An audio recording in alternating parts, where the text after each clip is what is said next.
IPL cricket சூதாட்டம் தொடர்பாக சென்னையில் மேலும் 2 கைது செய்யப்பட்டுள்ளனர். அவர்களிடமிருந்து முக்கிய ஆதாரங்கள் கிடைத்துள்ளதாக சிபிசிஐடி போலீசார் தெரிவித்துள்ளனர். IPL கிரிக்கெட் சூதாட்டம் தொடர்பாக மிக முக்கிய குற்றவாளிகளான ஜெயின் என்கிற கிட்டி மற்றும் ஜஸ்ராஜ் ஜெயின் என்கிற ராஜா ஆகிய 2 சூதாட்ட தரகர்களை வியாழக்கிழமையன்று சிபிசிஐடி போலீசார் சென்னையில் கைது செய்தனர். அவர்களிடமிருந்து முக்கிய ஆதாரங்கள் கிடைத்துள்ளதாகவும் நேரடியாகவும் மறைமுகமாகவும் சூதாட்டத்தில் சம்பந்தப்பட்டவர்களிடம் விசாரணை செய்யப்படும் என்றும் சிபிசிஐடி போலீஸ் டிஎஸ்பி வெங்கட்ராமன் தெரிவித்தார்.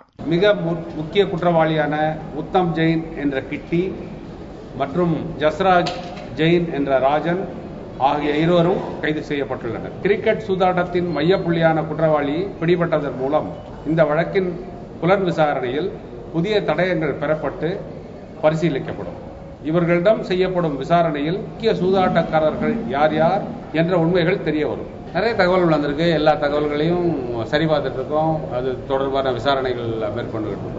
ஏற்கனவே இது தொடர்பாக கடந்த வெள்ளிக்கிழமையன்று 6 பேரை கைது செய்து விசாரணை நடத்திய சிபிசிஐடி போலீசார் விசாரணை முடிந்து வெள்ளிக்கிழமையன்று நீதிமன்ற காவலுக்கு அனுப்பி வைத்தனர். மற்றொரு குற்றவாளியான பிரசாந்தை போலீஸ் காவலில் எடுத்து விசாரணை செய்து வருகின்றனர். இதனிடையே ஸ்பாட் பிக்சிங் தொடர்பாக தேடப்பட்டு வரும் முக்கிய குற்றவாளியாக கருதப்படும் சஞ்சய்குமார் பாஸ்னாவை வரும் ஜூன் மாதம் 7ஆம் தேதி வரை கைது செய்ய சென்னை உயர்நீதிமன்றம் தடை விதித்துள்ளது.